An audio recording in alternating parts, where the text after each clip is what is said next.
waaw ñu del si toujours rek ci Jamra ndax mënuñoo ñàkk bañ a tudd lu mel noonu tey ji mu mel ni li Mame Matar Gueye di xeex mu mel ni wàllu nguur jigéen ak li nga xamante noonu la demee ndax dañuy jaar ci digg bi ndax mën nañ koo tudde beneen baat mais nguur jigéen lañ wax ni mi ngi ciy xeex yow nga fiy jógee tamit dégg naa di dem ay réunion di assister ndax loolu tamit yéen a ngi am lenn loo xamante ni avantage la pour maanaam ngeen gil ci gis seen bopp ni yéen a ngi avancé ci loolu ngir bañ ko mu loi boobu mën a dox Sénégal.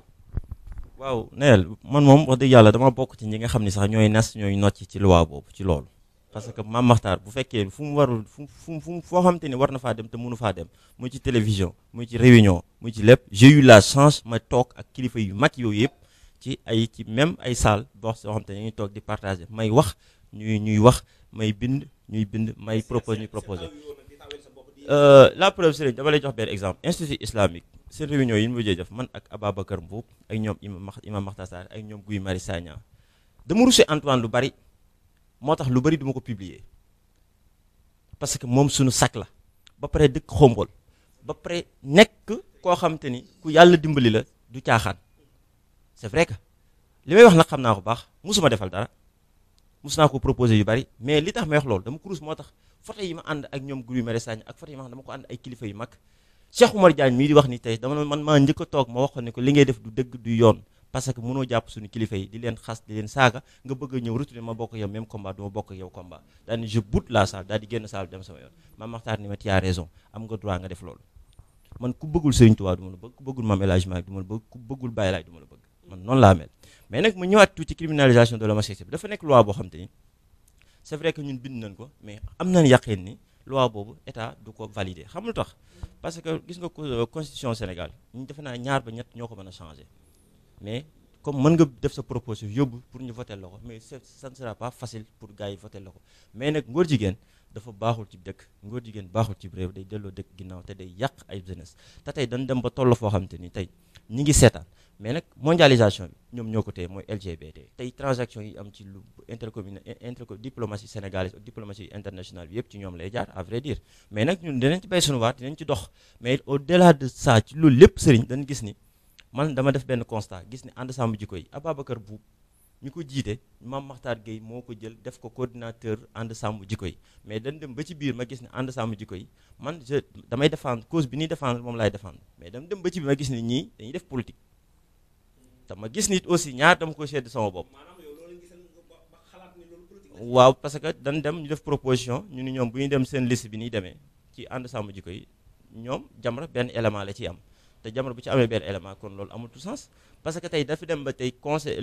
manifestation yi nga xam dafay am yëpp may dem di ko fekkee man sëñ bi wax sànq da nga naan ma dafa mel da ngay dóor Jamra bi mu waree rencontré ak l'ambassadeur Palestine man ak Mame Makhtar ak ambassadeur Palestine ci biir ambassade Palestine ñoo toog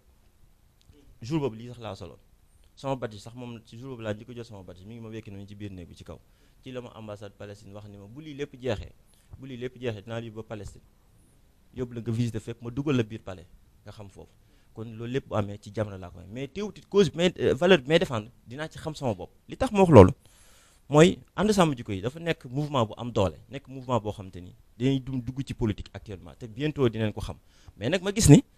dama dëkk Xombol tey am na ci ay kilifa yoo xam te ñu ngi fii Xombol mais mënu mën a kilifa yooyu di defal waa Xombol lu baax ma xëy di opposé wu ak ñoom di ci wet cundum di taxaw di jàkkaarloo ak ñoom su ma ko defee rek sëriñ damay weere te man sëriñ dama bëgg sama yaay dañ ma bis bu ma déggee nga wax leen lu ñaaw ci mboolem kilifa gu nekk ci Xombol du Lamine du Demba Ngoy du Mëgëy du Antoine du kenn ku ma wax ci moom lu ñaaw bu ma ko defee sama yaay ne dina ma ba àdduna ak àlaaxira te man sama yaay dafa maa gën a lépp beneen bi ci toppit mooy dafa am loo xam te ni maanaam ñun soobu nañ ci maanaam dinañ soobu ci politique parce que man autorisé na ma def politique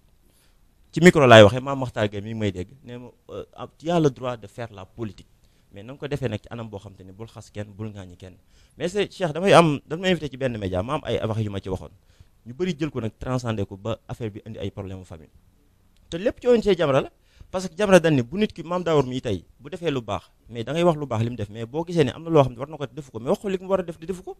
dama toog ma ni le ministre de l'intérieur gis na ne mi ngi def lu baax à Xombol gis na ne mi ngi dimbali jumaa yi Mame El Hadji Malick jumaa yi Cheikh Ahmadou Bamba gis na ne socialement dafa am doole li muy def au niveau national xam naa ko récépissé Jamra depuis février 83 dañ koy wër mënuñu koo gis te pourtant ñaata ministre ñoo fi jaar bari na chaque fois Mame Makhtar dem ci ministre Mame Makhtar il suffit d'un SMS la def ministre de l'intérieur ni ko coup de fil tak ni ko dama bëggoon nga jàppale ma ci récépissé ONG Jamra dans les 48 heures waa ji woo Mame Makhtar ni ko récépissé bi génnee naa la ko mi ngi nii il est excellent il est fort tey kun war a jàppale la tey sagub tund bi la sagub waa Sénégal la man li may wax ragalu ma ko nëbb ma ko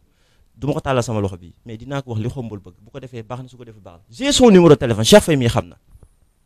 léeg-léeg dara am xombal ma envoyé ko message ni ko ministre de l'Intérieur defal lii ak lii ak lii su ma répondre baax na su ma répondre baax na mais l'importance que mooy ne message bi dem ci moom sëriñ ñun ay ndaw lan te demain Maguette dafa wax ni demain n'appartient pas aux moyens et aux faibles mais demain il appartient aux meilleurs et aux excellents te man damay def le tout ba bokk ci les meilleurs et les excellents kon man du ma toog yaacaaral damay engagé wu ci développement communautaire bi am xombal man tey ñi nga xam ni danoo nekk tey ci xombal bokk ci opposition bi ñoom laa gën a jaxasool que ni ñi nga xam ne tey ñi ngi nekk ci parti pouvoir